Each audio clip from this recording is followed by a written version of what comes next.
Maneira pueblo sa nós temos BFN Gym situado dentro mesmo edifício aqui, pero nós começar a construção onde nós também muda o gym, onde está dentro o zijgebouw, agora que nós estamos dentro o hoofdgebouw, dentro o edifício grande. Sabe que é plano que tem bastante anos acaba tá dentro planificação, onde nós estamos aguardando para nós pôr espaço aqui para assim que nós muda, mirando que o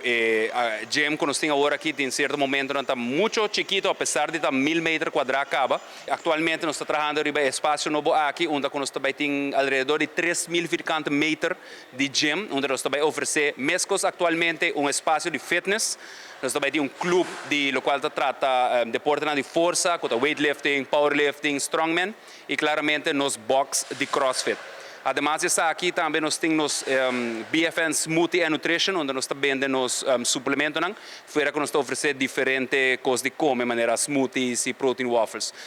Tudo isso aqui também bem que dentro da hora, mas claro, cada um com mais espaço, mais material e mais possibilidade de fazer diferente de treino. E também mirando, especialmente dentro aqui, é calor grande que tem, eu estou muito contente de pôr vista que o lugar aqui também tem airco, que também ser mais fácil para nós controlar a temperatura e assim a gente pode treinar de ambiente mais ameno.